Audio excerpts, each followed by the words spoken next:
for the long term, with more troops, with more air assets and more maritime capabilities. We have already increased our presence in the east, and today we decided on 4 new battle groups, and the leaders agreed to task our military commanders to provide options for a long-term reset of our presence, our military posture in the eastern part of the alliance and across the whole alliance. Details will be then decided at our summit in June. But that comes on top of what we have already done. So this is long term. We are prepared for long haul because we can already today say that the Russian invasion, President Putin's invasion of Ukraine, has changed our security environment for the long term. It's a new reality. It's a new normal, and NATO is responding for the long term. We have seen very credible reports about the use of the military force against civilians, and of course this is of great concern for all NATO allies. NBC. Secretary General, thank you for taking my question. How do you believe NATO will respond if China begins to support Russia economically and perhaps with military supplies? And also, do you believe that there's a role to play for NATO when it comes to alleviating energy costs? And I'm talking about speaking directly to Saudi Arabia and other OPEC producers. Thank you.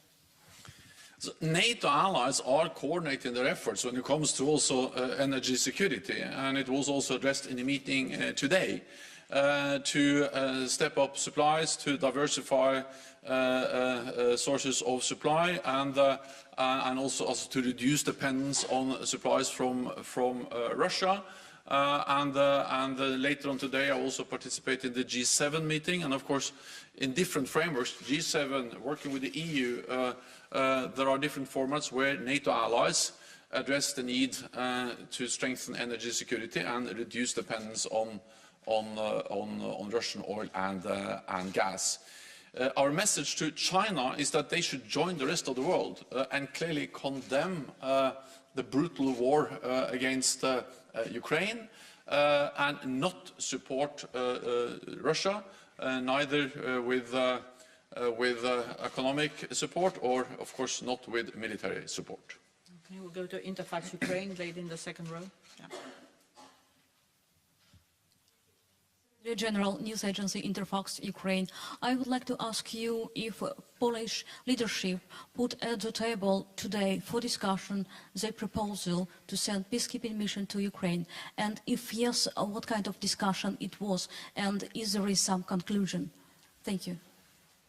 As we discussed a wide range of issues, and the message is that we have to stand united, and also that we need to provide support to Ukraine, but at the same time we have a responsibility to ensure that this conflict do not become a full-fledged war between NATO and Russia.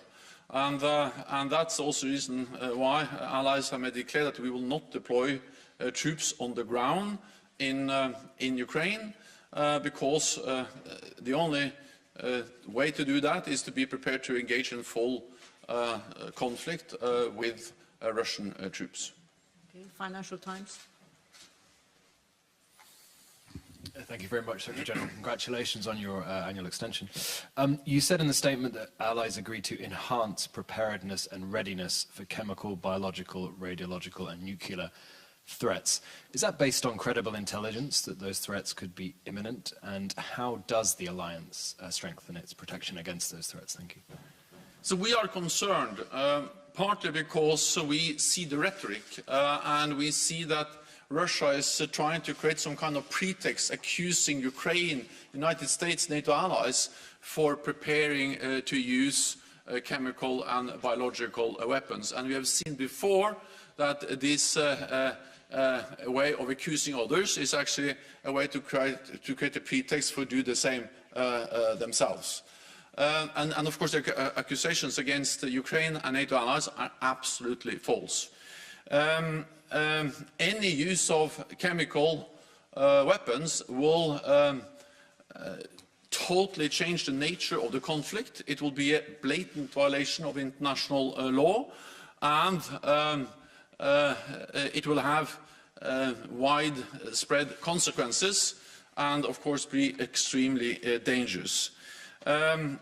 It will affect the people in Ukraine, but there's also a risk that will have a direct effect on people living in NATO countries, because we can see contamination, we can see the spread of chemical agents or biological weapons into our countries.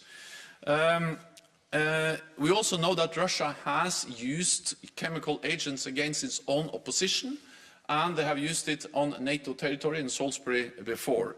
And we also know that Russia has facilitated, supported the Assad regime in Syria when they used chemical weapons against their own population. So this just highlights the importance of ending this war immediately, because this is a dangerous situation. And therefore we impose the sanctions, therefore we support Ukraine. Allies agreed to supply equipment to help Ukraine protect against chemical, biological, radiological and nuclear threats. This could include detection equipment, protection and medical support, as well as training for decontamination and crisis management. We are also enhancing allies' preparedness and readiness for chemical and biological and nuclear threats. Our top military commander, General Walters, has activated NATO's chemical, biological, radiological and nuclear defense elements, and allies are deploying additional chemical and biological and nuclear defenses to reinforce our existing and new battle groups. So we are taking measures both to support Ukraine and also to defend ourselves. Okay, we'll go to Al Jazeera. Secretary General James Bays from Al Jazeera. President Zelensky, when he addressed you, recalled the fact he first spoke to you a month ago, and he says he didn't get clear answers. So this time he asked you specifically for 1% of all your tanks, for 1% of all your aircraft, for multi-launch rocket systems, anti-ship weapons and means of air defence. A very specific list. What is your clear answer? We all listened very carefully to President Zelensky, and many of the leaders in the room have had contacts with him over these weeks. I also spoke with him, and the Ukrainian defense minister participated in our defense ministerial meeting last week. We listened carefully, and of course we took note of his very compassionate message to all NATO allies. NATO allies provide significant support to Ukraine. And we provide also lethal weapons, advanced systems, and also systems that help them to shoot down planes and attack battle tanks with anti-tank weapons, and many other types of systems, including drones. I will not go into the details of the exact type of systems we are deploying. There's close contact between NATO allies and Ukraine. But what I can say is that allies do what they can to support Ukraine with weapons, so Ukraine can defend themselves. Self-defense is a right enshrined in the UN Charter. At the same time, we have a responsibility to prevent this conflict from becoming a full-fledged war in Europe, involving not only Ukraine and Russia, but NATO allies and Russia. That will be more dangerous and more devastating. And I think we have to be honest about that, and that's exactly what we have been in our meeting today, and also what I say to you in the press conference now. Well, what we do is that we are delivering a lot of equipment, and that is an answer, but I will not go into the details. I don't think that's wise for operational reasons if I listed exactly what and when and how. We are delivering essential equipment to Ukraine. NATO allies have stepped up, and is essential for the progress they have been able to make in the fight against the invading Russian forces. Thank you very much, colleagues. I know there are many questions. I'm afraid the Secretary General needs to go to the G7 meeting, but there will be other briefings throughout the day. Thank you so much. Thank you.